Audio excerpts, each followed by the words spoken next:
Hey guys, tonight we're going somewhere unsettling.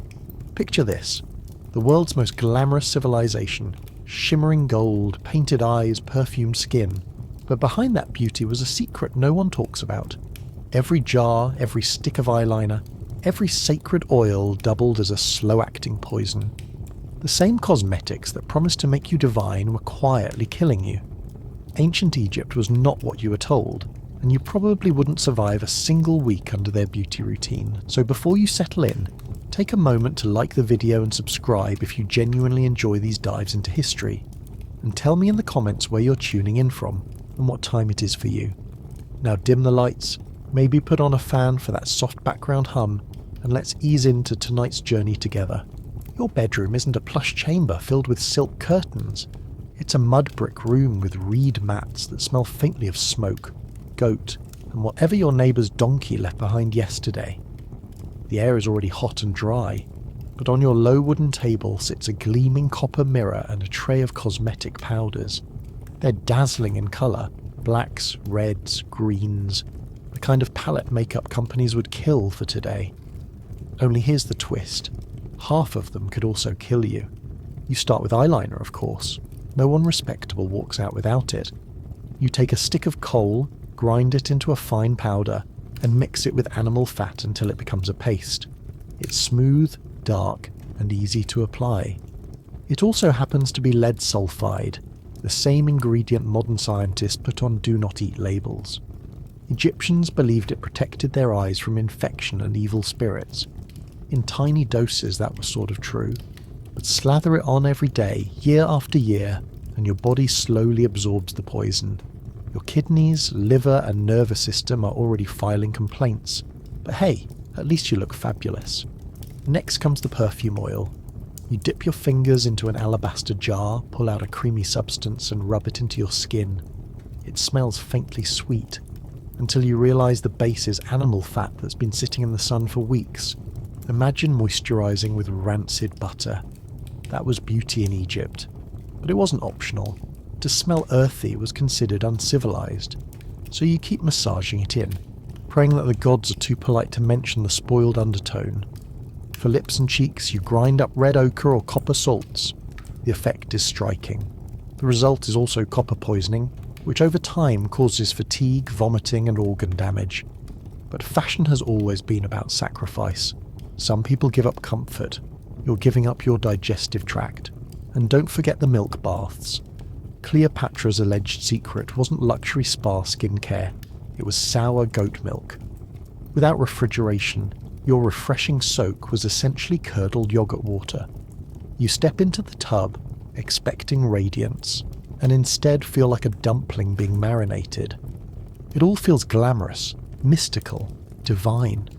You're aligning yourself with the gods, painting your eyes like Horus, perfuming your body like an offering, staining your lips to mimic the eternal red of life itself.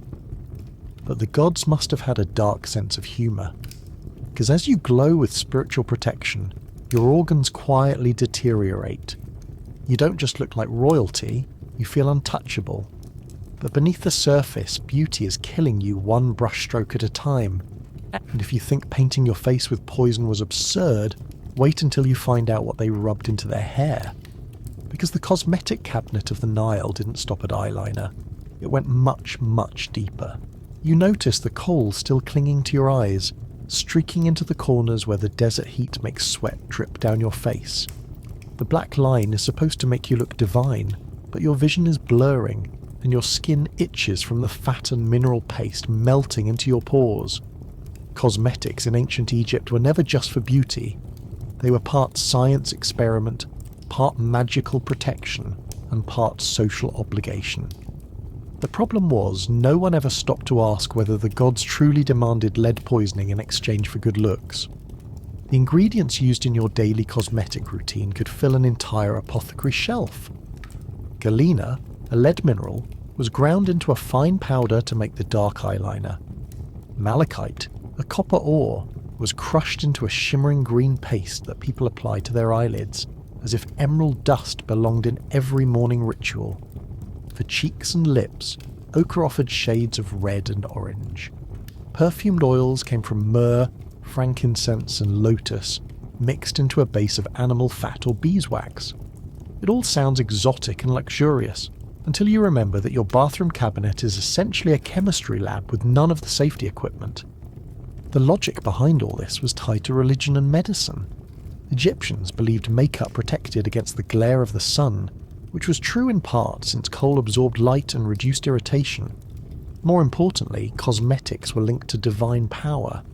Lining your eyes in black was an imitation of the Eye of Horus, a symbol of protection and health. Painting yourself wasn't about vanity. It was about aligning your body with cosmic order. To appear without makeup wasn't simply unfashionable. It was spiritually irresponsible.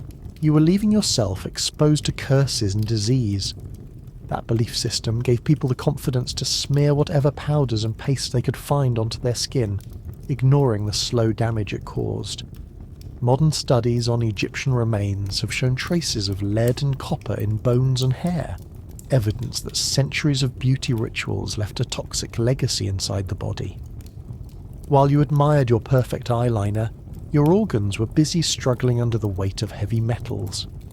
If you lived long enough, tremors, weakness, and organ failure would eventually betray the price of beauty. Perfumed oils were no safer. Imagine opening a jar of fat that had sat in the sun for weeks. That sour smell you notice? It is rancid tallow, melted and remelted, blended with herbs and resins to mask the rot. Egyptians believed rubbing these concoctions into the skin kept the body supple and free of wrinkles. In reality, you were greasing yourself with spoiled butter and hoping the scent of myrrh would cover up the stench. Spoiled milk was another favourite. Cleopatra herself was said to bathe in it, but without refrigeration the result was less spa day and more bacterial soup. Your skin might feel smooth for an hour, but the itching and rashes that followed were a reminder that you had just marinated in curdled liquid. Despite the risks, cosmetics were a sign of status. Men and women both wore them, and to appear unpainted suggested you were poor, sick, or unclean. Cosmetics were buried with the dead, sealed into tombs with jars of pigments and applicators, as if even in the afterlife you would need to ward off wrinkles and bad energy. Archaeologists have found cosmetic palettes shaped like fish or animals, with the grinding surface still stained with green or black powders. The devotion to appearance was eternal. You were expected to leave the world looking as divine as you tried to appear in life. Now imagine the texture of these substances on your skin. The eyeliner clumps in the heat, leaving streaks as sweat cuts lines through it. The copper-based eyeshadow stings slightly, as tiny mineral particles irritate the soft tissue around your eyes. Your lips feel dry under the paint of ochre mixed with oil. Every movement smears the concoction further until the mix of sweat, dust, and makeup becomes a sticky paste clinging to your face. The Nile breeze brings a faint relief, but it also carries sand that sticks to your oily skin, leaving you looking more like a pastry dusted in grit than a polished noble. The absurdity lies in how normal this felt. People were proud of their daily application, reapplying makeup after meals or ceremonies. Children were painted, priests were painted, labourers dabbed on kohl before heading to work. Even statues of gods were decorated with pigments, their eyes rimmed in black, their lips coloured red, as if immortality itself depended on cosmetics. In truth, the practice made people sick, but in a society that saw disease as spiritual imbalance, few connected the symptoms to the jars of powders they loved so much. What fascinates historians today is that Egyptians may have accidentally discovered medicinal benefits while poisoning themselves. Some studies suggest that trace amounts of lead in kohl triggered the production of nitric oxide in the body, boosting immunity against infections like conjunctivitis. In a world where sand, dust, and flies constantly threatened the eyes, kohl genuinely did reduce irritation and infection rates. It was a paradox. The same ingredient that slowly damaged your organs might have been saving your sight. In a way, beauty rituals were the earliest form of experimental pharmacology. Only instead of lab coats, you wore linen skirts and prayed to Horus. The deeper you sink into this world, the more you see how blurred the line was between medicine, magic, and makeup. A painted face was protection against sun, spirits, and sickness. Oils mask the stench of sweat and death in a hot climate where bathing was infrequent. Cosmetics were practical and sacred at the same time. But under all that cultural meaning, the body paid the toll. Generations of Egyptians carried tiny doses of poison in their blood, their bones holding the evidence of devotion to an ideal of beauty that was both protective and destructive. As the day wears on, your skin feels heavy under the layers of fat, powder, and resin. The sweet scent of lotus mingles with the sour tang of sweat and rancid oil, until your very presence is a perfume of contradictions. To stand before others unpainted would be shameful, so you endure the itching, the blurred vision, the heaviness in your chest. You are radiant, divine, admired, and inside you are slowly unravelling. But the cosmetics were only one piece of the Egyptian obsession with appearance. Paint and oils made you beautiful, but what about the hair on your head? That required its own rituals, and those were every bit as bizarre and hazardous as the makeup smeared across your skin. Your skin may be covered in powders and oils, but no Egyptian look is complete without perfect hair. In fact, the head itself was seen as a canvas to be managed, decorated and polished, even if the methods used would make a modern hairdresser faint. Hair in Egypt carried heavy symbolism.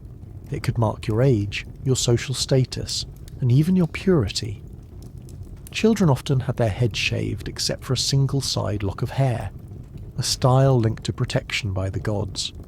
Priests shaved entirely to remain ritually pure. Nobles experimented with wigs, braids, and elaborate styles to display wealth. Hair wasn't just fashion, it was identity, which meant doing whatever it took to keep it under control in the sweltering heat. The most common solution was shaving. Razors made from copper or bronze were used daily, leaving scalps scraped and raw. Imagine dragging a dull piece of metal across your head without shaving cream, just a splash of water from the Nile. Cuts, infections, and scars were inevitable. But baldness meant cleanliness and purity, so pain was part of the ritual.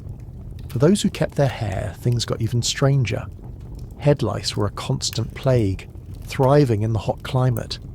To fight them, Egyptians rubbed their scalps with ointments made from animal fat mixed with crushed herbs and occasionally ground lead or mercury compounds. It might kill the lice, but it also risked killing you. Some texts mention mixing crocodile fat or hippopotamus oil as a cure. The smell alone would have kept company at a distance, but lice were stubborn, and desperate solutions were worth trying. Perfumed wigs became the height of fashion. These weren't simple disguises. They were sculpted masterpieces woven with human hair, sheep's wool or palm fibres. They could be curled, braided, or dyed with henna. Some wigs were coated in beeswax and animal fat to hold their shape in the heat. Now picture yourself wearing that under the desert sun. The wax melts, the fat turns rancid, and the perfume added to cover the stench mixes with sweat until your scalp is trapped in a suffocating swamp of odours. Beauty was not breathable. And then came the cones. Archaeological art often shows Egyptians wearing strange cones on their heads, shaped like small pyramids. For years, scholars debated what they were. Recent research suggests they were lumps of perfumed wax placed on top of the hair or wig. Over hours, the heat would slowly melt the cone, dripping scented wax down the head and body like some kind of ancient deodorant candle. It must have been effective in spreading fragrance. It must have also been revolting when half-melted fat ran into your eyes during a festival. Hair dyes introduced their own risks. Henna was common, staining hair a reddish hue that marked both fashion and ritual. But darker dyes often relied on copper compounds or even lead salts. Over time, repeated exposure meant the scalp absorbed toxins while the hair grew brittle and unhealthy. Your attempt to look youthful may have sped up your decline. Even cleanliness was complicated. Washing hair meant using natron, a natural salt mixture that worked as a cleaner, but also stripped oils and irritated skin. Combined with Nile water full of sediment and bacteria, washing could leave the scalp drier and more prone to infection than before. Some households added crushed herbs like fenugreek or chamomile. But without modern soap technology, the result was often harsh scrubbing followed by perfumed oil to mask whatever damage had been done. The wigs, while prestigious, were not immune to infestation. Lice and fleas happily moved from human hair to wigs, turning even luxury headpieces into itchy traps. Owners treated them with oils or stored them with aromatic herbs, but anyone who has worn a wig under the Egyptian sun could tell you that the glamour came with constant irritation. Hair in death was just as important as hair in life. Tombs contained combs, razors and wig fragments, showing how deeply ingrained grooming was in Egyptian culture.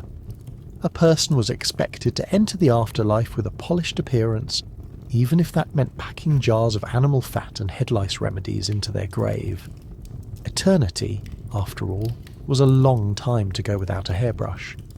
From a modern point of view, the contradictions pile up. Egyptians shaved their heads for cleanliness, then wore wigs that bred lice. They perfumed their scalps with melting cones of fat, only to choke on the stench after hours in the sun. They dyed their hair with toxic compounds to look youthful, while their scalps quietly absorbed the damage. All of it tied back to the cultural weight of appearance, where how you looked was bound to your health, your faith, and your honour. Imagine your daily routine. You rise, scrape your scalp with a copper blade, rub rancid fat to soothe the irritation, then balance a cone of perfumed wax on your head before attending a ceremony. The wax drips down your face, the lice are still crawling, and your skin stings from yesterday's dye. Yet everyone around you is doing the same, convinced that beauty is a shield against chaos. The truth is that cosmetics didn't stop at the skin. They infiltrated the scalp, the hair, the very air around you. Appearance was everything, even if it came at the expense of comfort and health. And the obsession stretched beyond humans. Because while you struggled with wigs and lice, Egyptians were also painting and perfuming statues, embalming pets with scented resins, and extending the cosmetic curse into every corner of life.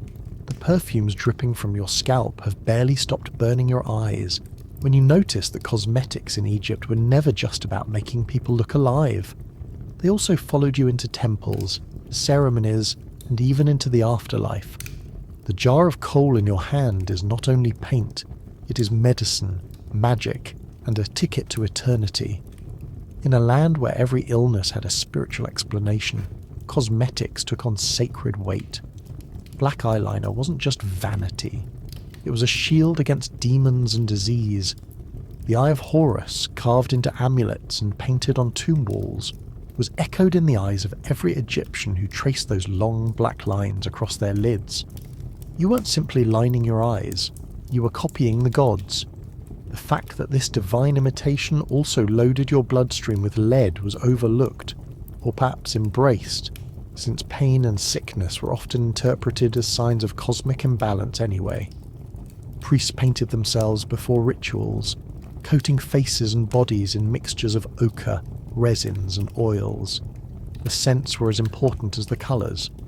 Myrrh and frankincense carried associations with purification, their smoke rising toward the gods in temple ceremonies. To smell fragrant was to show devotion. To arrive without perfume was as shocking as showing up to a modern wedding in stained pyjamas. And yet, beneath the fragrance, you were still carrying a stew of bacteria and toxins across your skin. The Egyptians went so far as to extend cosmetics to their gods. Statues were ritually painted, their eyes rimmed in kohl, their lips coloured red, their faces rubbed with scented oils. The belief was that statues were living embodiments of deities, and like any person of rank, they needed daily grooming. Priests would enter the sanctuary at dawn, wash the statue, apply makeup, and dress it in fresh clothes. Imagine being responsible for giving a god eyeliner every morning while telling yourself this was the pinnacle of devotion. Centuries later, archaeologists still find statues with remnants of pigment, proof that the gods themselves were not spared from the toxic beauty standards of the Nile. Cosmetics also carried magical recipes. Ancient medical texts like the Ebers Papyrus listed dozens of ointments and salves, blending ingredients with both medicinal and mystical logic. A typical cure for eye irritation might involve honey, malachite, and powdered antimony. Honey had antibacterial properties, but malachite brought copper exposure, and antimony was yet another toxic heavy metal. People sincerely believed they were healing themselves, while quietly layering their eyes in compounds that weakened their bodies over time. It was medicine, but with side effects that modern pharmacists would classify as catastrophic. Death only deepened the devotion. Tombs across Egypt are filled with cosmetic jars, palettes, and applicators, placed alongside jewellery and food offerings. The message was clear. You would need your makeup in the afterlife as much as in life. Archaeologists have uncovered intricately carved palettes shaped like fish, birds, or geometric forms, still stained with green or black pigments. Some burials contained whole sets of oils, combs, and razors, as if eternity required a fully stocked vanity. The dead were expected to appear divine when they stood before Osiris for judgment, and cosmetics were part of the eternal uniform. Imagine opening a sealed tomb after 3,000 years and finding jars of face paint still intact. Some pigments preserved so well they could be recognized instantly, shimmering green powders or thick black residues. But the oils tell a darker story. Analyses reveal rancid fat and degraded resins, showing how quickly beauty products turned foul in the heat. What had once been a gift to the gods was, millennia later, a reminder that devotion often came with a stench. For the living, funerary rituals sometimes involved applying cosmetics to the corpse itself. The dead were painted, perfumed, and dressed before burial. Lips were tinted, eyes outlined, and skin rubbed with scented oil. This wasn't about vanity, it was about transformation. By painting the body, Egyptians believed they were helping the dead shed mortal weakness and assume divine form. To go into the afterlife without makeup would have been a disaster, the equivalent of showing up to an eternal banquet without clothes.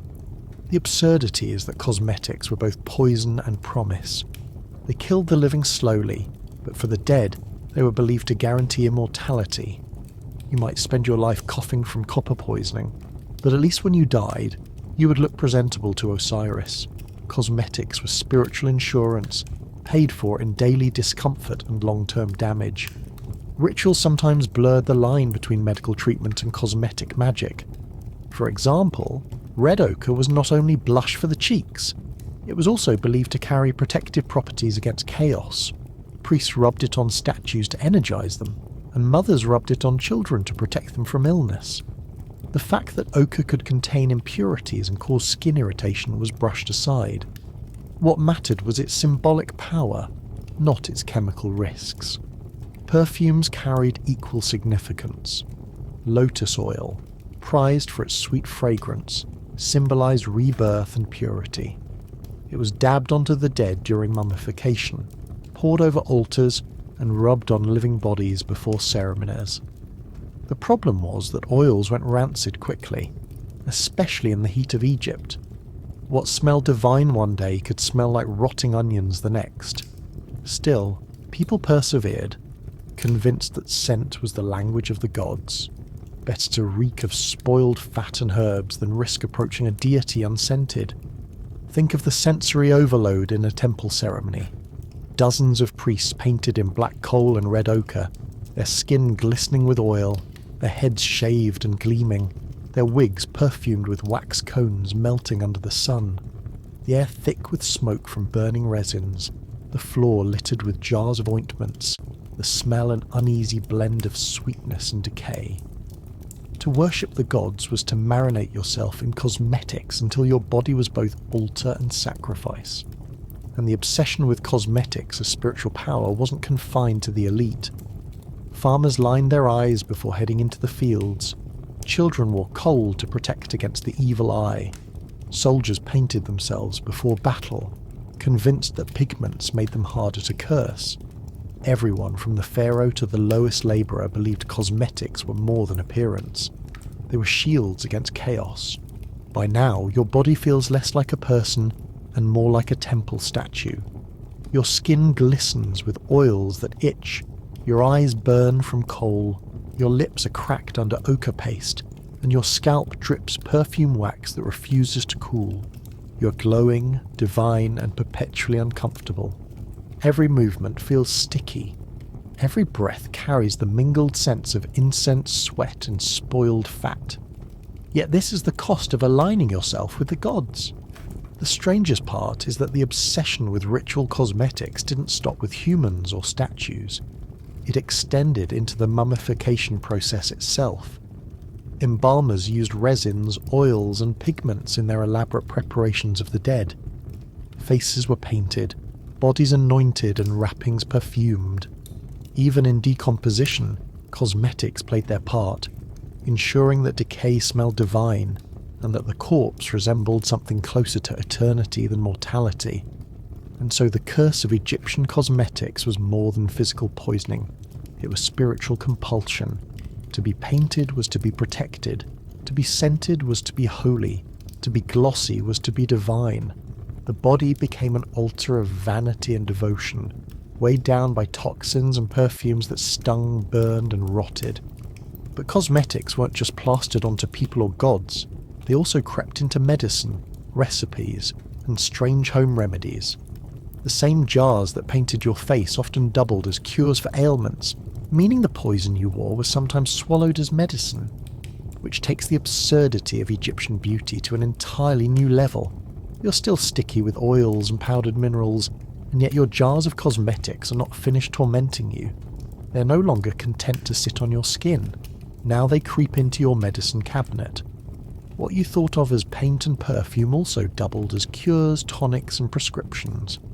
In ancient Egypt, there was almost no distinction between a cosmetic, a spiritual charm, and a drug, which meant the same lead that decorated your eyes might also end up in your mouth. Medical papyri like the Ebers and Edwin Smith collections reveal hundreds of recipes that blur beauty and healing. A salve for an irritated eye might mix honey, which genuinely has antibacterial qualities, with ground malachite or galena. The honey soothed, but the copper and lead seeped into the body. To the Egyptian mind, this was not poison, but protection. If the ointment burned, it was seen as the illness fleeing. To a modern observer, it looks more like a quick route to heavy metal poisoning wrapped in a spoonful of sugar. Cosmetics crept into dentistry as well. Egyptians were plagued with tooth decay thanks to the gritty bread they ate, filled with sand and stone particles from grinding flour. Their solution was to pack cavities with mixtures of oils, resins, and crushed minerals. Some of these compounds acted as mild disinfectants. Others were essentially makeup stuffed into your gums. Imagine trying to smile with powdered lead packed into your molars and deciding this was normal. That was the level of cosmetic devotion. Perfumed oils were rubbed into wounds, burns, and rashes. The logic was that fragrance itself carried healing power. A cut on the arm might be treated with myrrh blended into goose fat. It smelled divine. But goose fat in the sun was hardly sterile. By the time it was applied, the ointment was more of a bacterial petri dish than a medical marvel. Still, the soothing sensation convinced patients they were improving, when in reality they were bathing their wounds in rot. Even hair treatments made their way into cures. Lice ointments, meant to clear infestations, were prescribed with ingredients like ground date pits, or crushed herbs mixed with animal oils. The problem was that these oils often went rancid quickly, irritating the scalp even more. To make matters worse, some recipes added mercury compounds to kill pests. Yes, mercury. A substance so toxic that handling it casually can damage the nervous system. Yet in the ancient logic of balance and purification, it was rubbed directly into the heads of children. One of the strangest overlaps between cosmetics and medicine involved eyeliner itself. Beyond its protective symbolism, kohl was thought to physically draw out illness from the body. Applied around the eyes, it was believed to repel flies, prevent infections, and shield against sun glare. Modern studies confirm that in tiny doses, the lead in kohl did stimulate immune responses, creating nitric oxide that could fend off bacteria. The irony is brutal. In the short term, eyeliner helped. In the long term, it destroyed the very body it was supposed to defend. Fashionable medicine with a hidden expiration date. Cosmetics even spilled into digestive remedies. Sour milk, used as a skin softener, was also recommended for stomach troubles. Spoiled dairy as a cure for nausea seems absurd now, but fermentation sometimes did calm digestion by introducing bacteria. Unfortunately, in Egypt's climate, milk often spoiled past the point of usefulness, turning into a swamp of microbes that did more harm than good. To swallow it was to gamble on whether you would feel better or end up vomiting under the desert sun. Perfume cones, those waxy lumps worn on the head at feasts, sometimes doubled as remedies for headaches or fatigue. The logic was that as the perfumed fat melted down the scalp, the body absorbed both scent and oil, refreshing the spirit. In practice, you spent hours sweating under a drip of hot wax and animal fat, smelling like a candle shop during a fire. Any relief was probably just distraction from the discomfort. The medical texts even recommend makeup pigments as talismans. Green malachite was ground not just for eyeshadow, but also for amulets, believed to repel infections. A poultice of crushed malachite and honey might be placed over an inflamed eye. While the copper had mild antibacterial effects, too much caused irritation, scarring, and systemic copper overload. The cure was slowly poisoning the patient, and no one seemed to notice. The most shocking overlap between cosmetics and medicine came in childbirth. Women were prescribed ointments of scented oils, ochre, and resins to ease pain and protect against evil spirits. The symbolism of red pigments was tied to life and vitality, so they were rubbed on the body during labour. What should have been a moment of protection often turned into exposure to toxic minerals at the very moment when the body was most vulnerable. Cosmetics were supposed to help bring life into the world, while quietly undermining the health of both mother and child. The daily reality of this cosmetic medicine was messy. Imagine sitting in your mud brick home, surrounded by jars of pigments, oils, and powders. Your child has an infection, so you grind green malachite into paste with honey and smear it across their eyelid. Your neighbour has tooth pain, so you hand them a lump of resin mixed with fat to shove into the cavity. You yourself have a rash from sweating under layers of rancid oil, so you apply more oil with herbs to soothe it. Every cure is also a cosmetic, and every cosmetic is also a risk. It is astonishing that Egyptians lived as long as they did under this system. The mixing of cosmetics and medicine meant that everyone carried small amounts of poison in their body, absorbed through the eyes, the skin, and the mouth. And yet life went on because in the short term many of these treatments did provide relief. Honey truly fought bacteria. Oils did reduce dryness. Kohl did reduce glare and repel flies. The long-term damage was invisible, stretched over years until organs failed silently. This entanglement of beauty and healing also shaped Egyptian culture. To appear painted was not only attractive, it was healthy in the eyes of society. Cosmetics signalled that you were protected, purified, and balanced. Even when they made you sick, they reassured others that you were doing what was necessary to fend off disease and evil. The irony is crushing. You were praised for your glowing eyes and perfumed skin while your body quietly decayed under the weight of your devotion. By now, the jars of makeup around you feel less like beauty products and more like silent conspirators. Each one promises health, divinity, and longevity. Each one carries hidden costs that no one has calculated. You rub them on your face, your wounds, your hair, and sometimes even swallow them, trusting in remedies that mix genuine insight with catastrophic ignorance. And the curse of Egyptian cosmetics was not confined to homes and temples. It reached the battlefield, where soldiers painted themselves before war, carrying jars of kohl and oils as part of their kits. Cosmetics, it turned out, were as essential to a soldier as weapons and shields. The poison marched into battle alongside them, a painted curse hidden beneath armour and linen. Your jars of kohl and oils don't stay behind when war drums echo across the Nile. They're packed into the kit of every soldier, carried alongside weapons, shields, and rations. Cosmetics weren't just vanity items in Egypt. They were battle gear, as essential as a spear. To face the enemy without them was unthinkable. because paint and perfume were believed to protect against both mortal wounds and invisible curses. The logic of cosmetics in war was tied to religion and survival. Soldiers painted their eyes with kohl before marching, invoking the power of Horus, the falcon god of war and kingship. To march bare-faced would have felt like charging without armour. Thick black lines shielded the eyes from the glare of the desert sun and repelled swarms of flies, which carried disease. In practice, it worked. The sun reflected less harshly, and flies swarmed elsewhere. But each stroke of galena meant more lead seeping into the bloodstream, a creeping enemy within.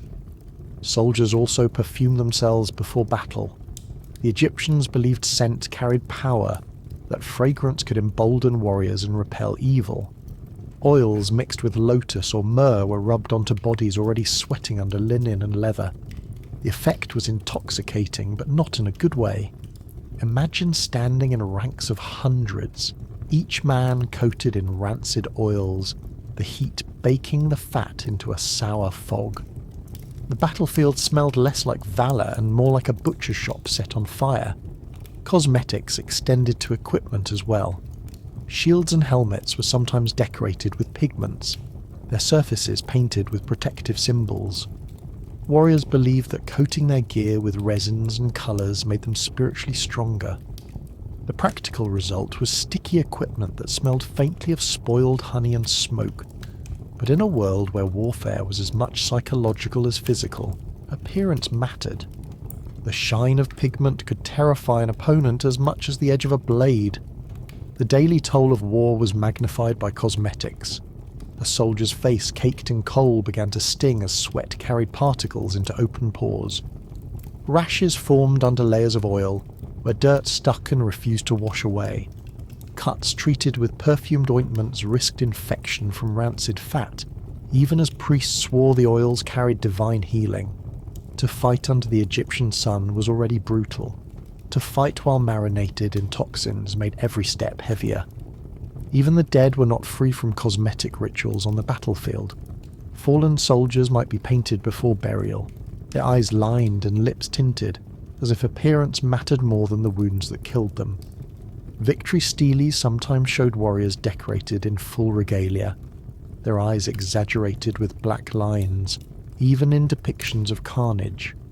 To the Egyptians, cosmetics turned soldiers into semi-divine figures, avatars of cosmic order-fighting chaos. The irony was that chaos often came in the form of the very lead and copper they trusted. One of the strangest aspects of cosmetics in war was their use as psychological warfare. Enemies were meant to see Egyptians painted like gods, their faces gleaming with pigment, their eyes outlined into unnatural shapes. The look conveyed both fear and reverence. Yet behind the effect, the soldiers were choking on the fumes of their own oils, swatting lice beneath their wigs, and enduring headaches from lead poisoning. The divine mask hid a very mortal misery. Archaeological evidence supports just how far this devotion went. Excavations of military encampments near forts on Egypt's frontiers have uncovered jars of kohl, fragments of pallets, and combs. These were not luxuries, they were standard issue. Soldiers lived in tents filled with weapons, grain, and cosmetic kits, proof that eyeliner was as vital as arrows.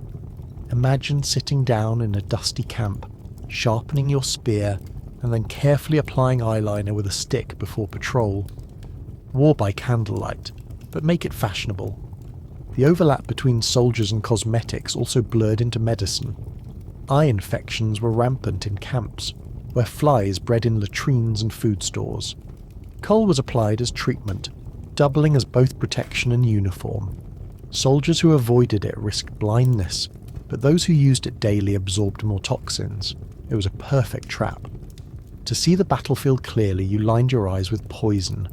To avoid poison, you risked being blinded by infection. Either way, survival was short-lived. The perfumes brought to war also had a practical purpose.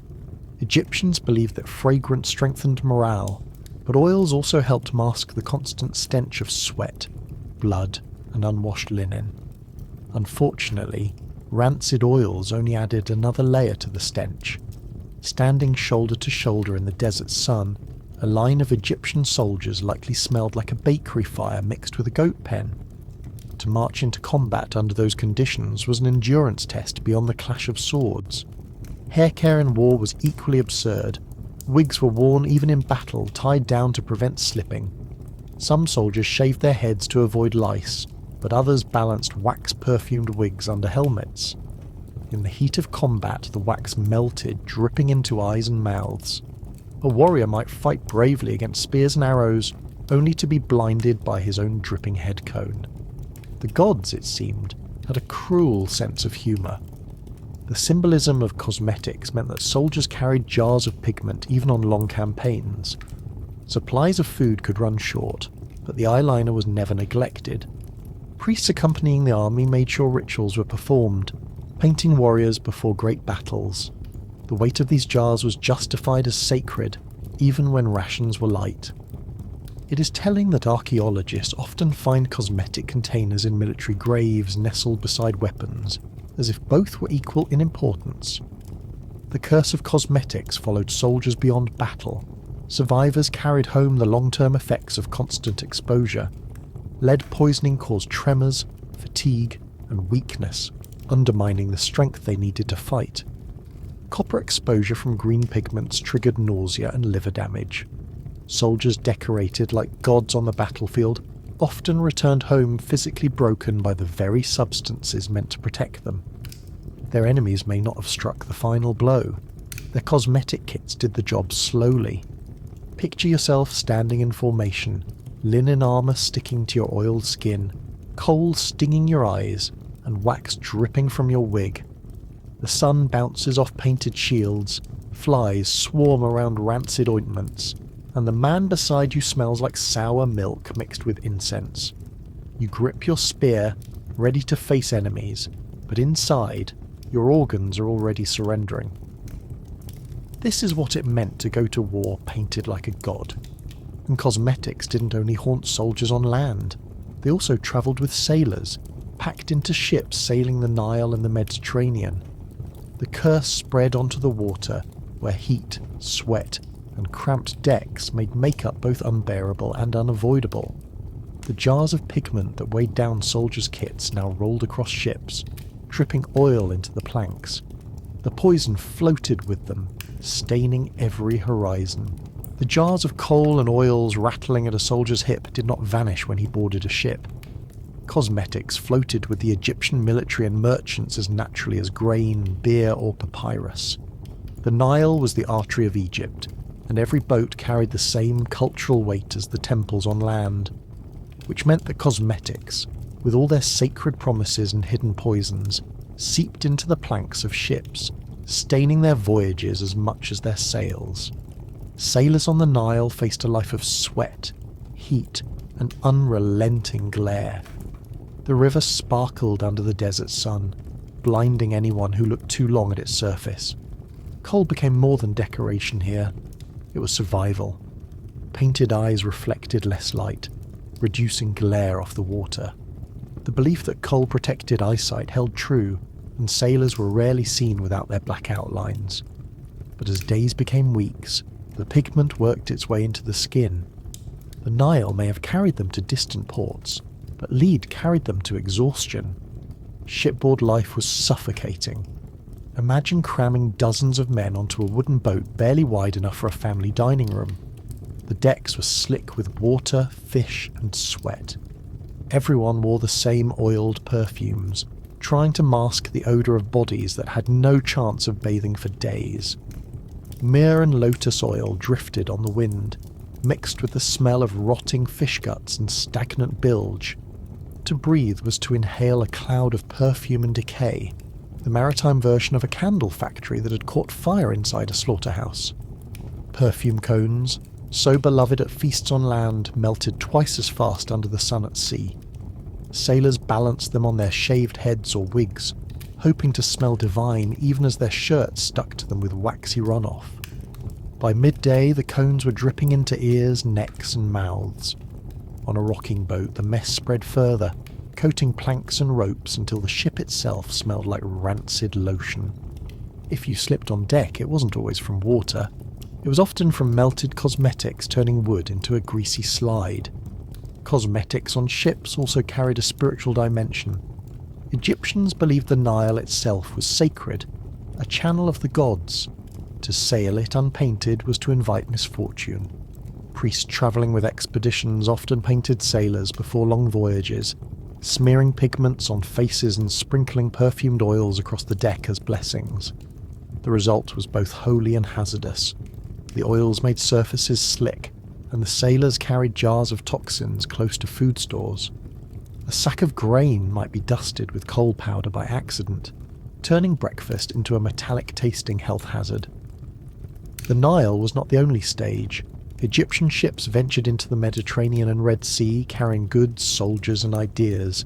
With them went cosmetics. Foreigners marvelled at the painted eyes of Egyptian sailors, their faces lined in black and green, their bodies shimmering with oils.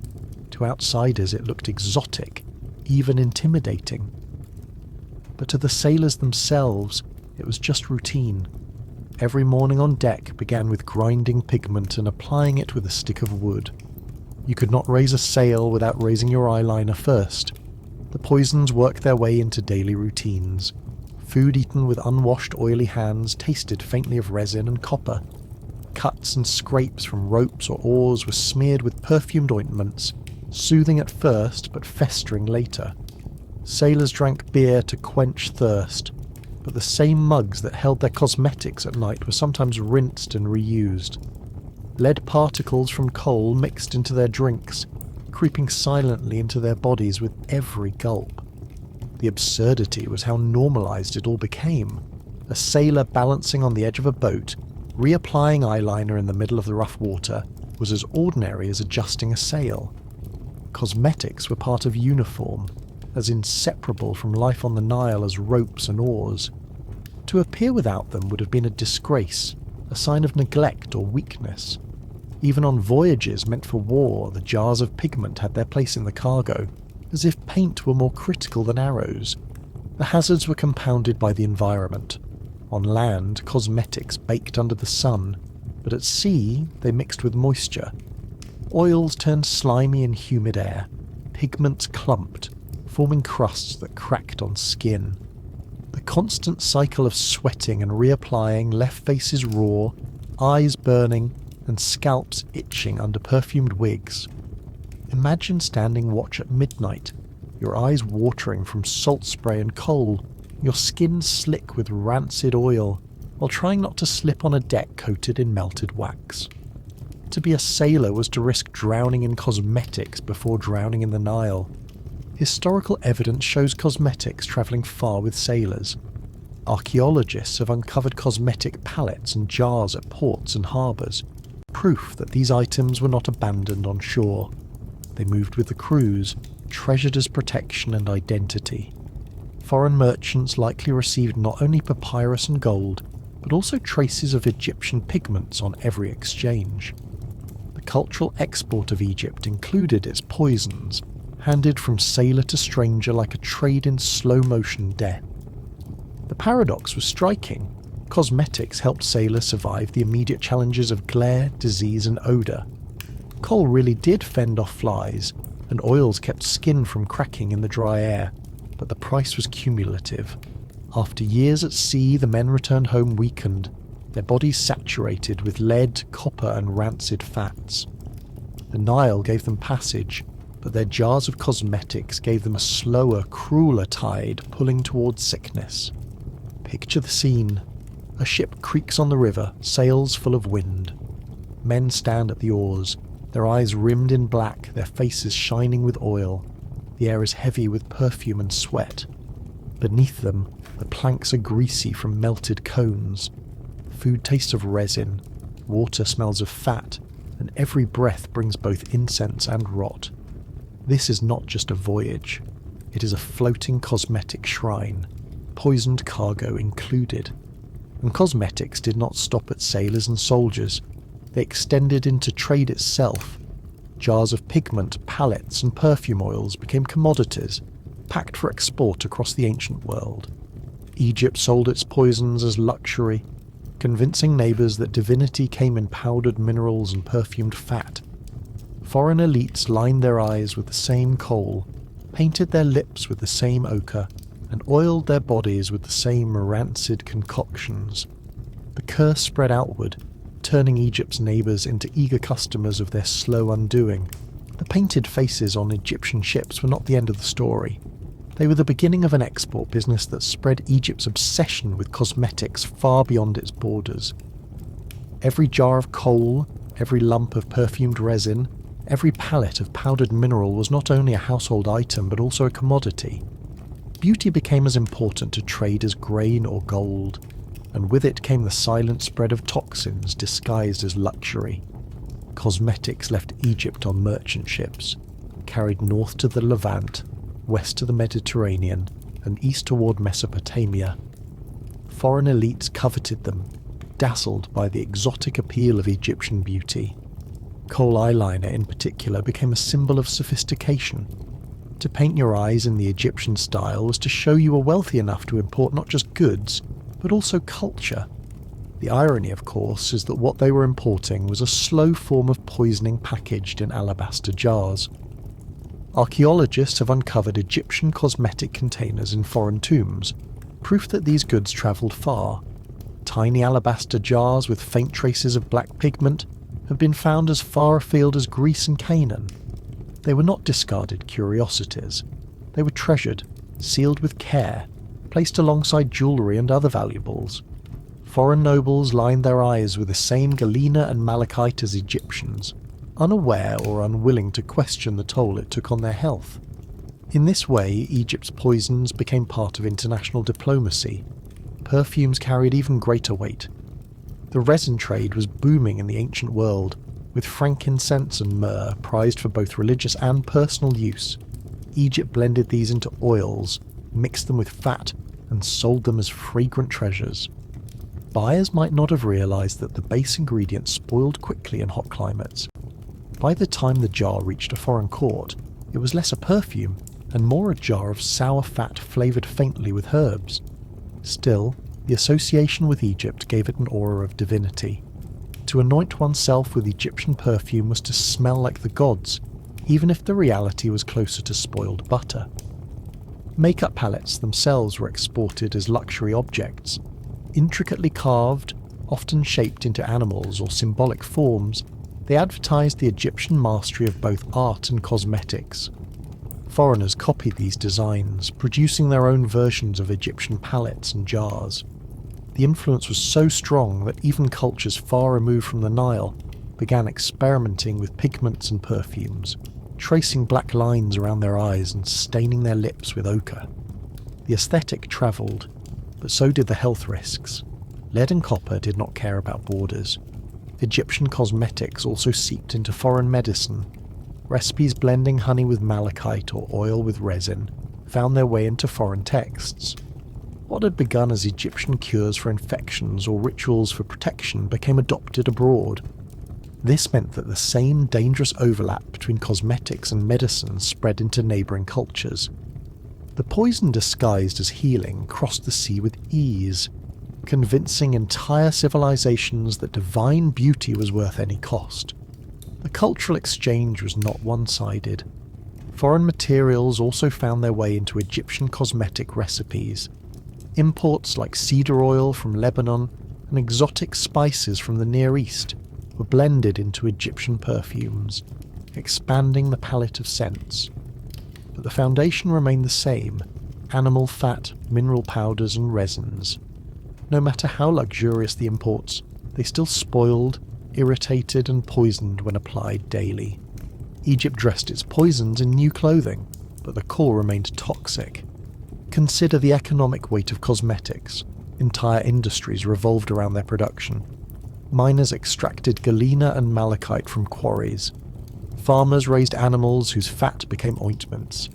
Resin collectors harvested and transported fragrant gums across deserts. Artisans carved palettes and jars.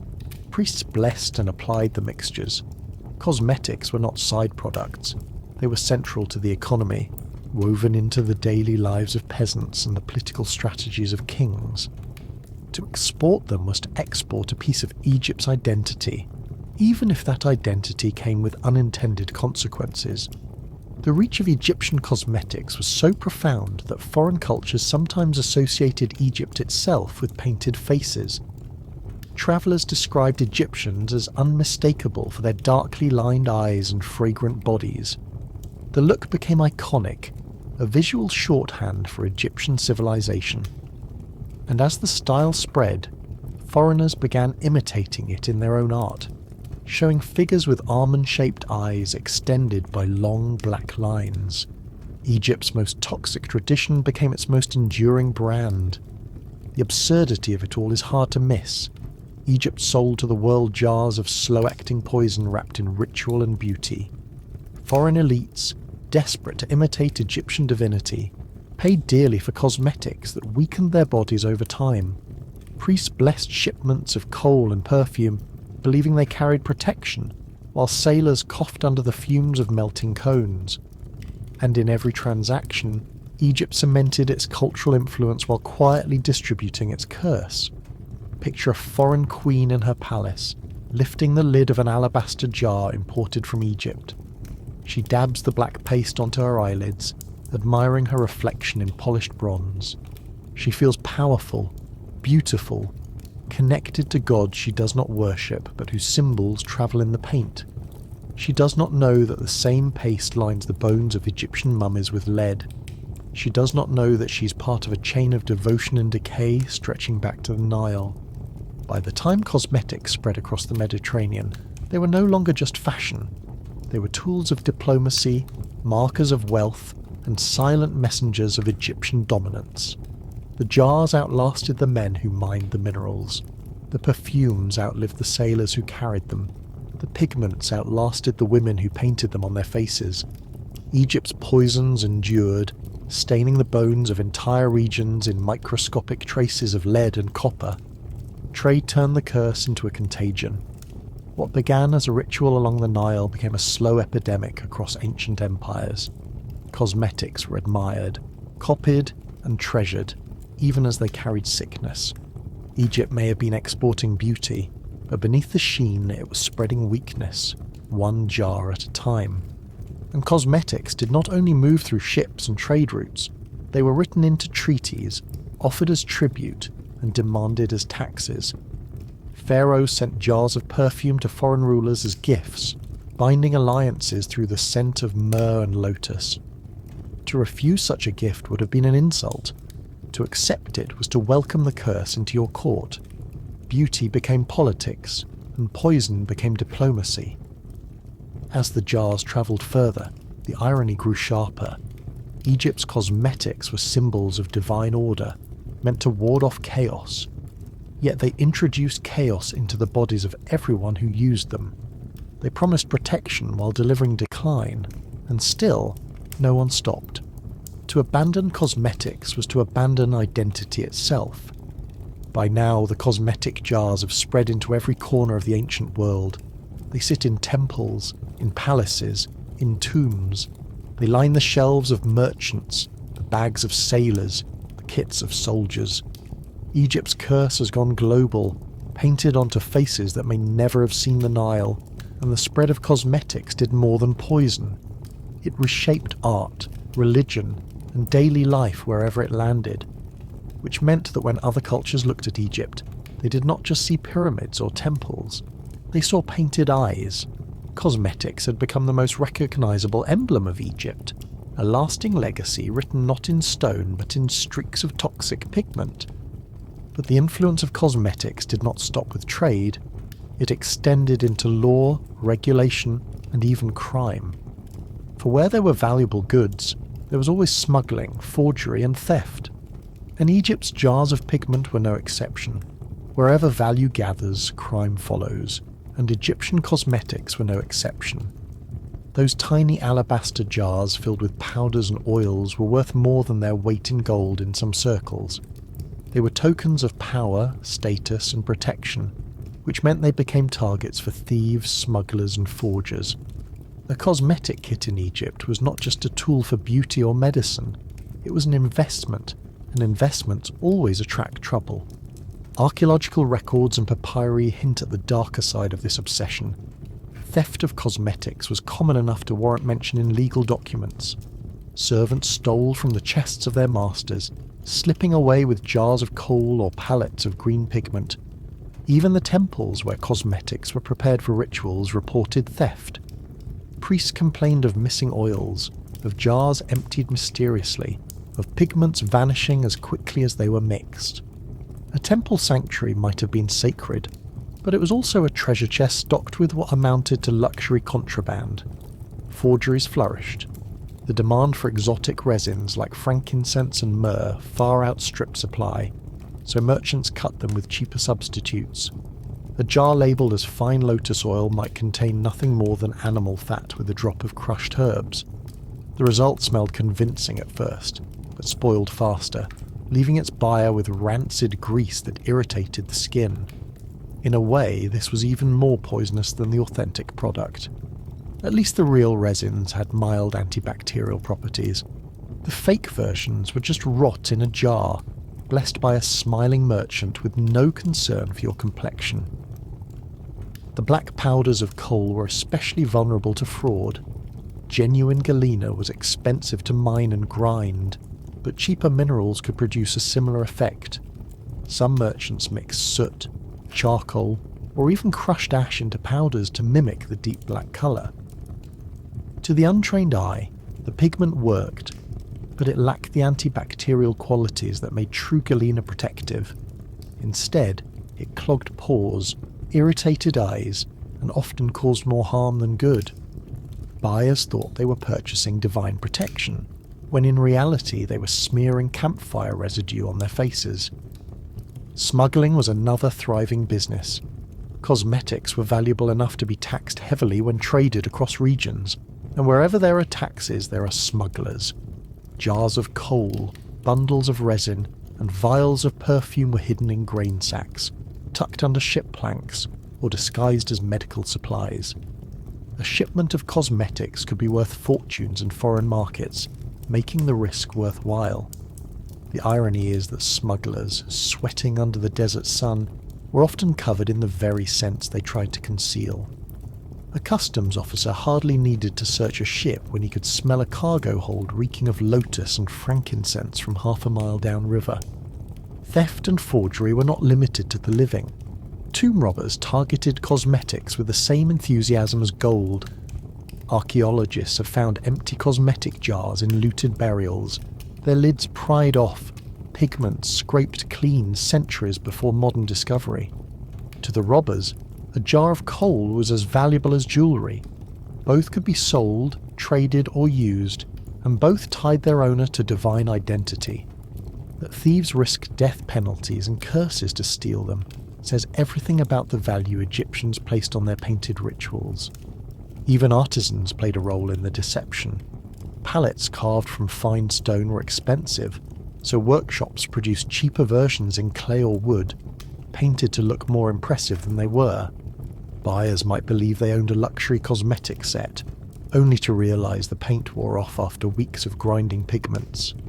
Some jars were deliberately made small, their thick walls hiding the fact that they contained only a few drops of oil. It was the ancient equivalent of buying an oversized perfume bottle today, only to discover it holds half the liquid you expected. The criminal side of cosmetics also spilled into politics. Tribute and taxes paid in perfumes or pigments could be adulterated, weakening alliances or insulting recipients. A foreign king expecting a shipment of fine Egyptian perfume might instead receive jars of rancid fat with only the faintest hint of resin. The insult was dangerous, but the temptation for officials to skim off the real product and replace it with fakes was too great to resist.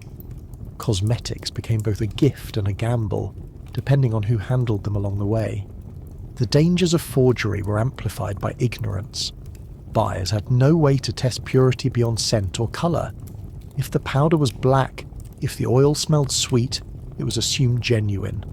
The long-term effects, whether real or counterfeit, were always the same: Skin irritation, eye infections, rashes, nausea, and the creeping damage of toxins. Authentic or fake, the curse was inevitable. The difference was only in how quickly the discomfort arrived. The social consequences of cosmetic crime were real. To appear in public with spoiled perfume or poorly made kohl was to risk humiliation.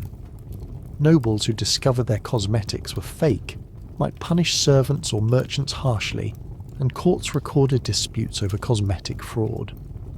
In a society where appearance carried both spiritual and social weight, bad makeup was not just a nuisance. It was an insult to the gods and a danger to your reputation. Imagine being a foreign merchant arriving in Thebes, your cargo hold filled with fake perfumes cut with rancid fat. You dress in imported linen, line your eyes with your own counterfeit kohl, and walk proudly into the market. The locals laugh when your eyeliner smears under the heat, your perfume turns sour, and your supposed luxury is revealed as fraud. You're not only mocked but potentially punished for insulting the gods with your deception. Cosmetics were more than trade goods. They were sacred, and tampering with them was a dangerous game. The most absurd part of this entire shadow economy was how inevitable it was. Egypt built cosmetics into its daily rituals, its religion, its medicine, its diplomacy. With such demand, crime became unavoidable. Thieves, forgers, and smugglers thrived in the cracks, turning jars of paint into tools of profit and deception. Every alabaster container in a tomb, every pallet carved from stone, every drop of perfume oil was both sacred offering and criminal temptation. The curse of Egyptian cosmetics was not only the poison inside them, it was the human weakness they inspired. Greed, theft, fraud, and corruption clung to these jars as tightly as their pigments clung to skin. To desire beauty was natural, to exploit it was inevitable, and Egypt's devotion to appearance ensured that cosmetics would always be worth stealing, forging, and smuggling. By now, the jars of pigment feel less like beauty products and more like players in a vast theatre of crime and devotion. They were stolen from temples, smuggled through ports, forged in workshops, and looted from tombs. Their power was irresistible, their risks invisible, and yet, even in the hands of criminals, they retained their sacred weight. To steal cosmetics was still to traffic in fragments of the divine. But the corruption of cosmetics did not stop with theft or forgery. It reached even deeper into daily life, shaping how people judged one another by their appearance. Cosmetics became a mirror of class, dividing rich from poor, the painted from the barefaced, the perfumed from the plain, and in that mirror lay another layer of poison, one that worked not on the body but on the mind. Cosmetics in Egypt were not spread evenly across society. They were a mirror of class, reflecting who had access to luxury, who was forced to improvise, and who went without entirely. To paint your face was to declare not only your devotion to the gods, but also your place in the social order. The pigment on your skin said more about you than the words from your mouth. The wealthy elite enjoyed the finest products. Their jars were carved from alabaster, ivory, or obsidian, polished smooth and fitted with lids to preserve the contents. Inside sat pigments made from carefully ground minerals, blended with exotic resins imported from distant lands. Oils were perfumed with frankincense or lotus, materials expensive enough to require trade networks and tribute. For the elite, every cosmetic gesture was also a performance of power. They were not simply painted, they were gilded in substances that declared their wealth at every glance. The poor, by contrast, made do with what they could. Instead of alabaster jars, they used simple clay containers. Their pigments were often soot scraped from cooking fires, mixed with whatever animal fat they could obtain. The result worked, but only crudely. The colour smeared easily, the smell turned quickly, and the effect was less divine radiance and more smouldering chimney. Where the elite looked like gods, the poor looked like they had just stumbled out of their hearth. But in a culture that demanded painted faces, even poor households found ways to smear something onto their eyes and skin, however foul. The middle classes blurred the line. Scribes, artisans and officials had access to better pigments and oils, but often less quantity. They used cosmetics selectively, saving jars for ceremonies, festivals or moments of display. A scribe might spend his days hunched over papyrus with black-stained fingers, not just from ink but from kohl kept close at hand. An artisan carving palettes might use scraps of pigment to line his own eyes, benefiting from the leftovers of the very objects he sold. Cosmetics here became tools of aspiration. To paint oneself was to climb one rung higher on the social ladder. Women in particular bore the weight of cosmetic expectations. For elite women, to appear without makeup was unthinkable. Every morning was a ritual of application, involving servants who prepared pigments and oils for them. Palettes were ground, perfumes stirred, wigs dressed and perfumed. The result was dazzling, but the daily routine filled their bodies with slow poison. Servants, meanwhile, applied their own cosmetics sparingly, often using watered-down pigments or leftover oils. Their faces showed devotion, but their jars betrayed their status. Men were not exempt. Pharaohs were painted for ceremonies, generals lined their eyes before battle, priests perfumed themselves before rituals, and ordinary labourers rubbed oils on their skin to ward off the desert dryness. Yet the distinction remained. The oils of a noble smelled of lotus and frankincense, while the oils of a farmer smelled faintly of goat. The scent alone told everyone in a room who stood at the top of the hierarchy. Cosmetics were invisible chains, binding people into their social categories. Class also shaped burial practices.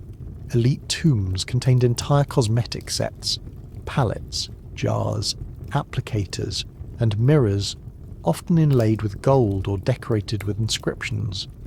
Poorer burials contained simpler objects, sometimes just a small pot of soot or a single stone pallet. To be buried without cosmetics was rare. Even the poorest found ways to leave a trace of pigment in their graves, proof that devotion to appearance transcended wealth. But the difference in quality was vast, showing that even in death, class determined the richness of your cosmetic afterlife. The absurdity is how much time and energy went into maintaining these divisions. Laws regulated access to certain oils and perfumes. Tribute payments in luxury resins ensured that only elites could afford regular use. Markets teemed with imitation products, but everyone knew who wore the real thing. Even servants applying makeup to their masters absorbed toxins second-hand, their fingers blackened by galena and copper powders as they painted someone else into glory. Poison was shared, but prestige was not. Imagine standing in a crowded Egyptian marketplace.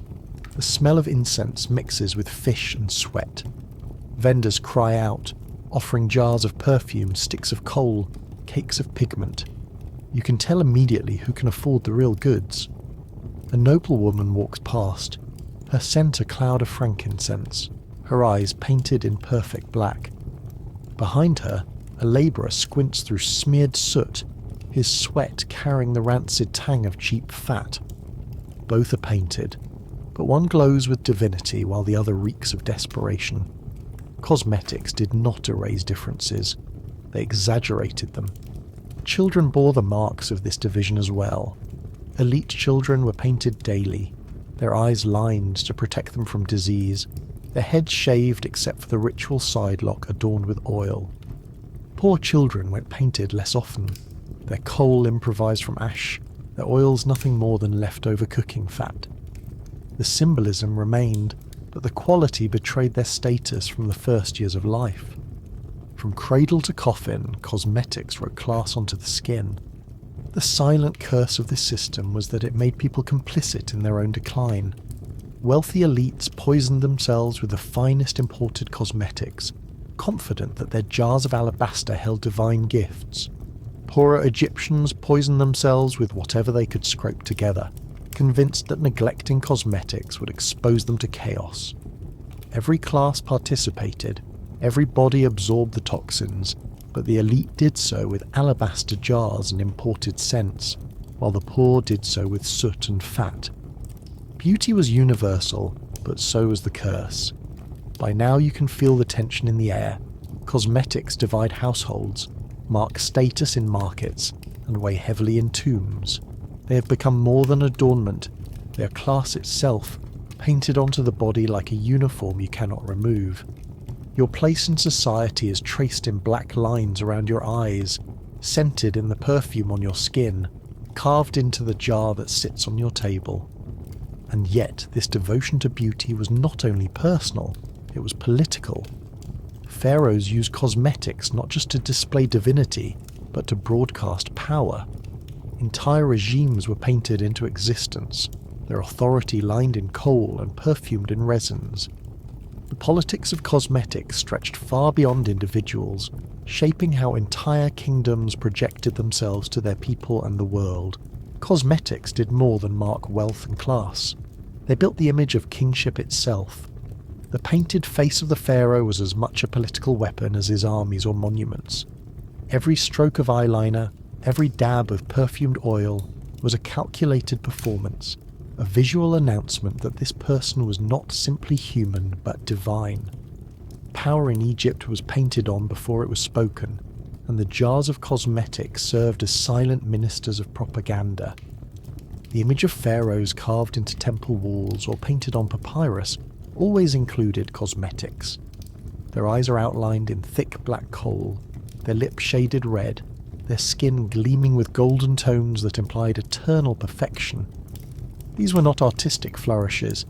They reflected real rituals in which rulers were painted daily, their bodies smeared with oils and pigments to maintain the illusion of divinity. The toxins of galena and ochre were hidden behind the aura of eternity. In truth, the most powerful man in the land was also a daily victim of his cosmetic arsenal. The politics of paint extended to queens and royal women as well. Their images, carefully preserved on tomb walls, show faces radiant with pigment, wigs perfumed and styled, eyes lined with green and black. To appear unpainted would have been unthinkable. Royal women embodied fertility, beauty and divine connection, and cosmetics were their uniform. They sat in palaces reeking of perfume, their skin coated in oils, their lips coloured with copper-laced pastes. Beneath the sheen lay the same curse: irritation, nausea, organ damage. But appearances had to be maintained. Cosmetics also played roles in public ceremonies. Festivals that paraded the pharaoh before the people emphasized appearance as much as grandeur. Priests painted statues of gods and the ruler himself, ensuring he shone with pigments under the desert sun. Crowds saw not a man but a living god, his eyes blazing black and green, his scent carried on the wind. The effect was hypnotic. No one questioned whether the fragrance was spoiled or the pigments toxic. The illusion of perfection silenced such concerns. Political alliances used cosmetics as gifts. Pharaohs sent jars of perfume oils, pallets of pigment, and carved cosmetic containers to foreign rulers. These gifts served as both luxuries and subtle propaganda. To wear Egyptian cosmetics was to imitate Egyptian divinity, to acknowledge Egyptian cultural dominance. Foreign courts adopted the style, their rulers painting themselves in imitation of pharaohs. In doing so, they spread Egypt's power through jars of slow poison wrapped in gold and alabaster. The production of royal cosmetics was itself political. Temples and palaces employed artisans to grind pigments, prepare perfumes, and carve ornate containers. These workers laboured under strict oversight, their products destined for rulers and gods. A single mistake could be interpreted as sacrilege or treason. Imagine being an artisan mixing oils for the pharaoh's skin, knowing that if the perfume spoiled too quickly, you might be blamed for offending a divine king. The pressure was immense, even as you inhaled toxic dust daily, your lungs filling with the same curse you prepared for your master. Even military victories were painted with cosmetics. Reliefs showing pharaohs smiting enemies depict rulers adorned with eyeliner and perfumed wigs. Their cosmetics mark them as semi-divine even in the heat of battle. Soldiers watching their leader saw not a sweating man but a god incarnate, his gaze outlined with the same pigments they wore, magnified into a cosmic symbol of power. The psychological effect mattered as much as the military one. Enemies faced not only armies, but the painted embodiment of divinity. The absurdity of this spectacle is sharp. Pharaohs were lifted above ordinary people through rituals that coated them in the same substances everyone else used, only finer, stronger, and more abundant. They sweated under wigs perfumed with wax cones that dripped rancid fat into their crowns. They inhaled incense mixed with spoiled oils, choking on the very fragrances meant to sanctify them. Their authority was painted on, layer by layer, with pigments that burned and perfumes that rotted, while their subjects gazed in awe. Cosmetics even shaped succession. The youthful glow of heirs was enhanced with pigments and oils to reassure the public of stability. A prince painted with kohl and perfumed with lotus appeared as the embodiment of health and continuity, even if his body was already weakened by years of exposure to toxins. The political need for beauty outweighed the personal cost. A sickly heir painted like a god was better for Egypt than a healthy boy left barefaced. Diplomatic records confirm the political weight of cosmetics. Letters in the Amarna archive mention gifts of oil and perfume between Egypt and foreign powers. These exchanges were not trivial luxuries. They were instruments of influence, forging ties between courts. A jar of Egyptian perfume carried the promise of alliance, the weight of culture, and the invisible cost of rancid fat waiting to spoil in a foreign palace. Cosmetics were diplomacy, but diplomacy laced with rot. The role of cosmetics in propaganda outlived individual rulers. Statues, tomb paintings, and reliefs immortalized their painted faces. To this day, the world sees Egypt through images of gods and kings outlined in kohl, their eyes staring through time with an unearthly glow. The toxins have long faded from their bodies, but the illusion remains, carved in stone. The cosmetic mask was more enduring than the man beneath it. Picture a royal court at its height. Priests bustle through chambers heavy with incense. Servants grind pigments on stone pallets, their fingers blackened. A pharaoh sits still as attendants line his eyes with galena, rub his skin with oils, and perfume his wig with cones that melt onto his shoulders. The room reeks of resin, sweat, and fat, yet to the courtiers bowing nearby, it smells of divinity. The painted king rises, a man turned god through powders and perfumes, his authority shimmering with toxins. The illusion is perfect, even if his body quietly buckles under its weight. The politics of cosmetics reveal the ultimate irony of Egypt. Power was not just enforced by armies or monuments. It was painted on daily, an illusion maintained through devotion to beauty. The toxins of galena and copper, the rancid oils, the spoiled perfumes, all became instruments of authority. Pharaohs ruled through poison disguised as glamour, their power as fragile and dangerous as the jars that contained it. And the politics of cosmetics extended far beyond rulers. They seeped into temples, bureaucracies, and daily rituals, shaping how entire institutions functioned. Priests, scribes, and officials all painted themselves, their authority traced in pigments and perfumes. Cosmetics were not simply tools of beauty, they were the machinery of the state. The priests of Egypt lived their lives in a fog of perfume and pigment. Their daily duties were not limited to chanting prayers and burning incense. They were also makeup artists to the gods. Every morning, in sanctuaries hidden from the public, priests washed statues of deities, painted their faces with kohl, tinted their lips with ochre, and rubbed their bodies with scented oils. These statues were not decoration. They were considered living embodiments of gods, which meant they required the same grooming as a pharaoh or queen. Cosmetics in their hands became theology with a brush. The rituals were elaborate. Priests shaved their heads and bodies to maintain purity, then painted themselves before painting the statues. Their own eyeliner matched the gods, black rims stretching across their eyes, linking them visually to divine beings. The irony is that the lead and copper they applied daily did not spare them from human weakness.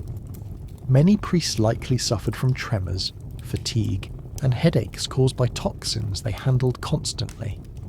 The mask of divinity hid the slow damage underneath. Cosmetic production was often tied to temples. Jars of oils and resins were prepared in sacred workshops, mixed with chants and invocations, as if prayers could keep the fat from going rancid. Priests supervised the grinding of pigments, ensuring formulas matched ritual prescriptions. Green malachite was sacred to Hathor, goddess of beauty and love. Black coal echoed the protective power of Horus. Red ochre linked to vitality in the desert sun. Every colour carried meaning, and every jar was a theological statement disguised as a cosmetic. But these workshops were also hazardous laboratories. Grinding galena and malachite filled the air with dust. Mixing oils with resins meant boiling animal fat in enclosed rooms. The fumes alone could sicken workers. Imagine standing in a dim chamber filled with smoke, the floor slick with fat, the air heavy with mineral particles. Priests and assistants coughed through their sacred duties, lungs filling with toxins, eyes watering from smoke, yet convinced they were serving the gods. The divine did not smell like eternity. It smelled like spoiled butter and burning rock. Priests also controlled access to cosmetics for the general public. Temples were suppliers of perfumes and pigments, distributing them in exchange for offerings or fees. This made cosmetics not just a religious necessity but also an economic monopoly. If you wanted authentic oils or kohl blessed by ritual, you paid the temple. The line between worship and commerce blurred as priests turned sacred powders into lucrative industries. The jars on your shelf at home might have once passed through a temple's smoky workshop, picking up both prayers and poisons along the way. Cosmetics played roles in healing rituals as well. Priests doubled as physicians, applying ointments and salves drawn from their sacred recipes. A patient with an eye infection might receive honey mixed with malachite. A sufferer of skin rashes might be rubbed with perfumed oils. The chants that accompanied these treatments reassured the sick, even as the copper and lead worsened their condition over time. To question the cure was to question the gods, so people endured, believing pain was part of healing. Festivals amplified the priestly use of cosmetics. During processions, statues of gods were paraded through streets, their faces gleaming with pigments and perfumes. Crowds inhaled the waves of incense and watched divine figures shimmer under the sun. Priests marching alongside were equally painted, their bodies glistening with oil, their shaved heads crowned with wax cones that dripped as the day heated. The spectacle was overwhelming, a sensory storm of colour, scent and music. Yet beneath the glamour lay exhaustion and discomfort. Priests staggered under the heat, choking on incense, their skin sticky with rancid oils, their eyes burning with kohl. The absurdity deepened in funerary rituals. Priests presiding over mummification applied cosmetics not only to the living but also to the dead. Corpses were painted with pigments, their lips tinted, their eyes lined, their wrappings perfumed. The priest's role was to transform the decaying body into something resembling divinity. Yet in the process, they exposed themselves to resins, oils, and mineral dust for hours or days. The embalming chamber was a furnace of toxins, and priests walked out covered in powders, reeking of incense, their skins stinging from constant contact with caustic substances. Priests themselves were buried with cosmetic kits. Tombs of high officials contained palettes, jars and mirrors, as if their duties in life would continue in eternity. They were expected to paint gods forever, to grind pigments eternally, to inhale the fumes of sacred oils even in the afterlife. The curse of cosmetics was thus written into their eternal roles, poisoning them in life and binding them to cosmetics in death. The control of cosmetics by priests also reinforced social hierarchies. By blessing pigments and distributing oils, they linked beauty to divine favour. Those who wore temple-approved cosmetics signalled not just wealth, but also piety. To go without them was to risk not only social scorn, but also spiritual vulnerability. In this way, cosmetics became a form of religious taxation. You painted your face not just to look good, but to prove loyalty to both gods and priests. Imagine the daily cycle of a temple. At dawn, priests wash themselves in cold water, shave their heads, and apply pigments. They enter the sanctuary, where a statue waits in darkness.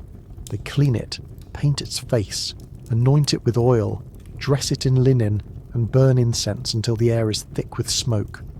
Hours later they emerge, eyes rimmed in black, skin coated in resin, robes saturated with the smell of fat and herbs. To the people outside they look divine. To themselves they may feel exhausted, their bodies weighed down by the slow damage of daily poison. The irony is sharp. Priests were meant to embody purity, separating themselves from the contamination of ordinary life. Yet their work immersed them in contaminants every day. They shaved their bodies to remove impurity, then rubbed toxins into their skin. They purified statues with pigments, while inhaling dust that scarred their lungs. Their holiness was painted on with the same substances that shortened their lives. Cosmetics in the priesthood reveal the ultimate contradiction of Egypt. What was pure was also corrupting. What was sacred was also toxic, and what was divine was also deadly. The priests painted gods into existence while quietly poisoning themselves in the process. Their legacy was not just temples and rituals, but also bones carrying the microscopic traces of the powders they devoted their lives to grinding. And cosmetics did not stop with priests. They reached into households, shaping daily routines for every class. The jars of pigment on a farmer's shelf, or the oils on a craftsman's table, carried the same poisons, diluted by cheaper ingredients but still potent. The curse of cosmetics touched everyone, from the pharaoh in his palace to the priest in his temple, to the labourer in his mud brick home. The priest may leave the temple caked in pigments and oils, but the devotion to cosmetics does not end at the sanctuary gates. It trickles into every household, down alleys lined with mud brick homes, into kitchens, sleeping rooms and courtyards. Cosmetics were not a luxury reserved only for the elite, though the finest jars and rarest oils belonged to palaces. Even in the humblest home, you could find a pot of soot or a small stone palette, evidence that beauty was stitched into the fabric of daily life. A morning in an ordinary Egyptian household began with the grinding of pigments. Women often took charge of this work, mixing soot or galena with animal fat until it formed a smooth paste. Children were painted before leaving the house, their eyes lined with kohl to ward off infection and curses.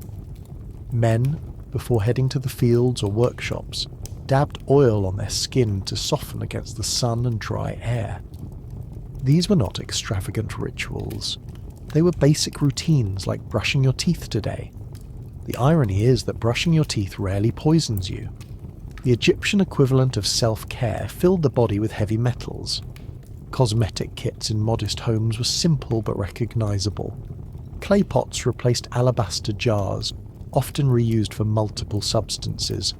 A pot that held oil one week might hold pigment the next, and contamination was inevitable. Imagine stirring stew in a pot that last month stored resin, then wiping a spoonful of that same stew across your lips as pigment. Boundaries between food, medicine, and cosmetics blurred constantly, with little thought for the consequences. The smells inside these homes tell the real story. Oil stored in clay pots spoiled quickly, turning sour in the heat. When rubbed into skin, the odour mixed with sweat, smoke, and dust until the air grew heavy with rancid undertones. Perfumed herbs were added to mask the stench, but nothing could completely cover it. Children rubbed with ointments reeked of goat fat mixed with chamomile, a fragrance that clung to their blankets and mats. Men returned from the fields smelling of sweat layered with sour oil. Women themselves wore pigments that smeared and cracked under the sun, leaving streaks of black down their cheeks. To live in such a house was to marinate daily in a stew of oils and smoke, a ritual everyone accepted as normal. Cosmetics also became part of cooking spaces. Ash from hearths provided soot for eyeliner. Animal fats left over from meals were saved for ointments. Herbs used for seasoning doubled as perfumes. A kitchen fire was not just for bread, it was also a cosmetic factory, filling jars as much as stomachs. But contamination was constant. A spoon stirring stew might next stir a pot of coal paste. A child dipping bread might brush against resin meant for perfume. In households where nothing was wasted, beauty and food were neighbours on the same shelf. Even furniture carried traces of cosmetics. Low wooden tables bore the stains of pigments ground daily. Mats were marked with drops of oil. Combs left behind residues of wax and fat.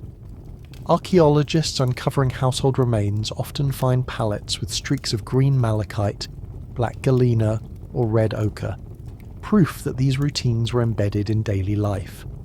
They were not occasional luxuries, but continuous habits, layered over years until the very walls absorbed their odours.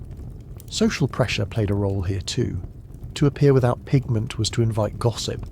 Neighbours noticed who painted their children and who did not. A mother sending her child out unpainted was accused of neglecting both hygiene and protection. Even farmers labouring under the sun lined their eyes, not just for glare reduction, but to signal they were not careless. Cosmetics became an expectation, an invisible rule no one dared ignore even when supplies were crude or spoiled. Households improvised constantly. If real coal was too expensive, soot did the job. If imported perfumes were unaffordable, herbs from the yard were crushed into fat.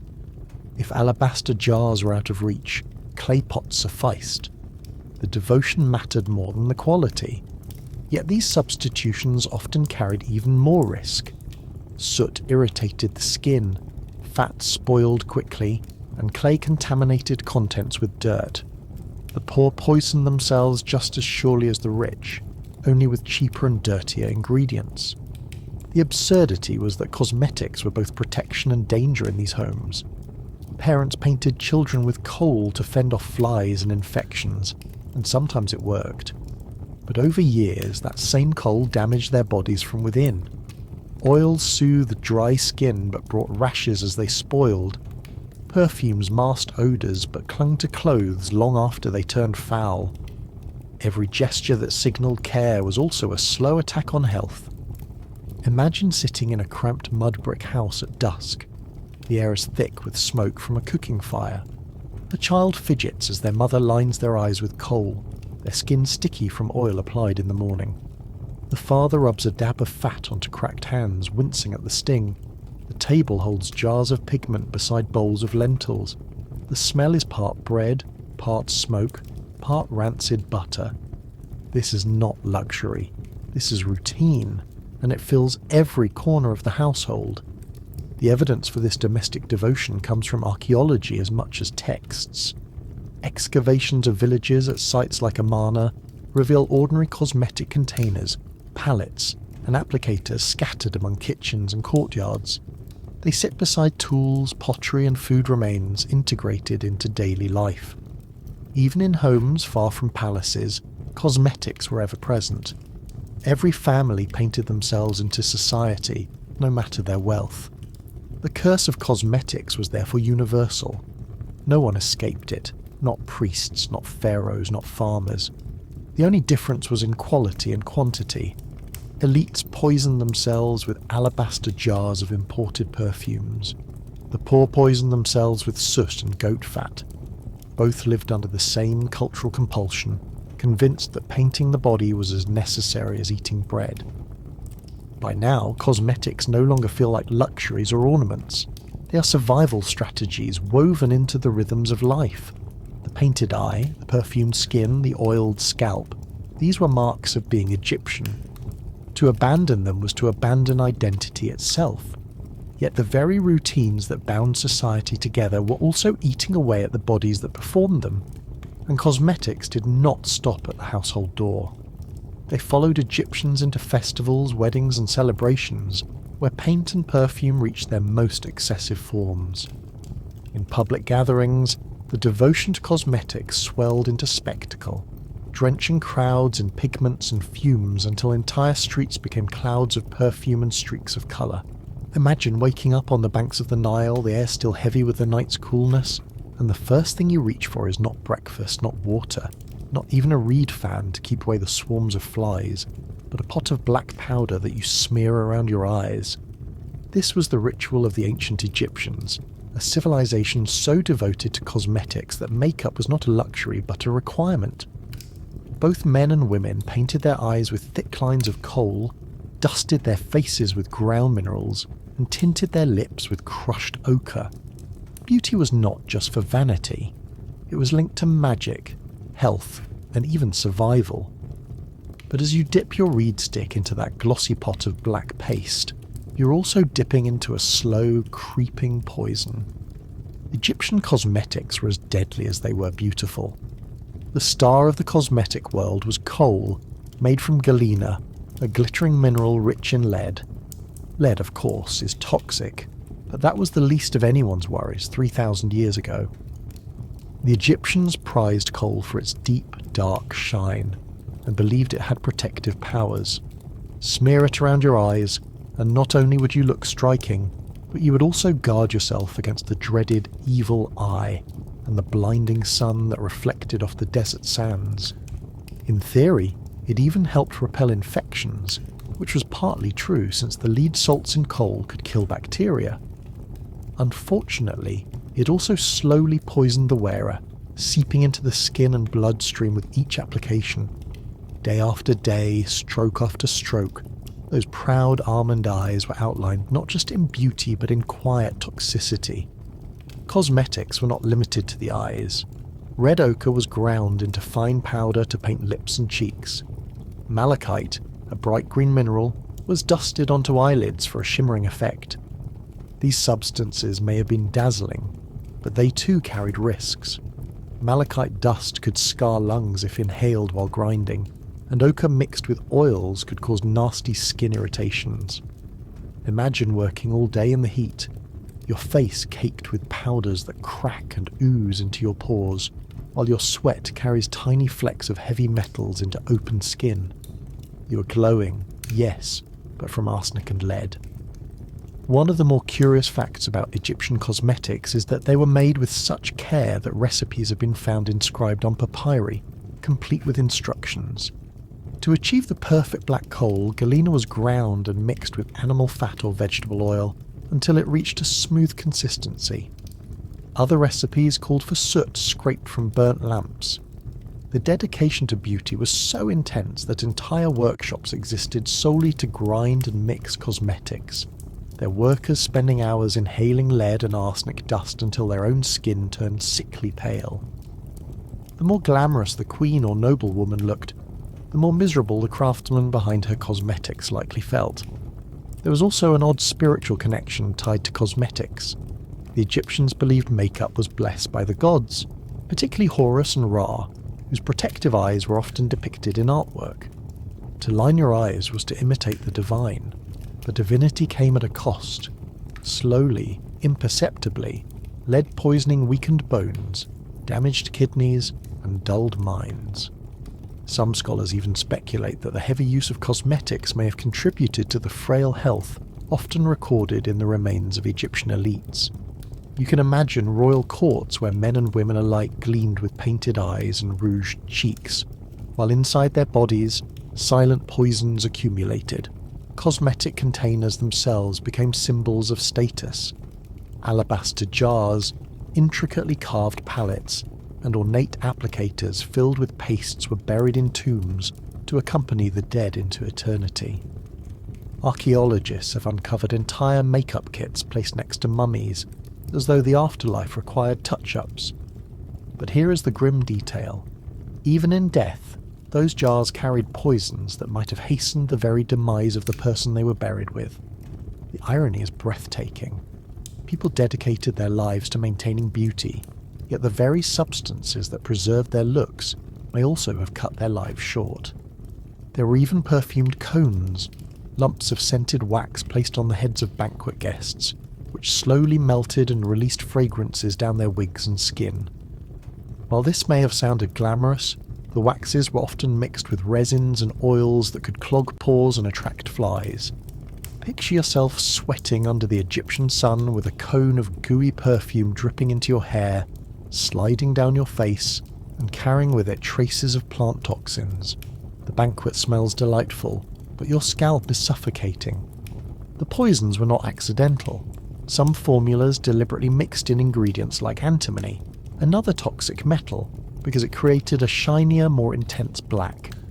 Antimony poisoning can cause vomiting, heart problems, and eventually organ failure. And yet, it was the height of fashion. Egyptians were masters of contradiction, blending genuine medicinal benefits with deadly risks. Kohl could prevent eye infections, but it also damaged the body. Perfumed oils softened the skin, but they also carried toxic compounds.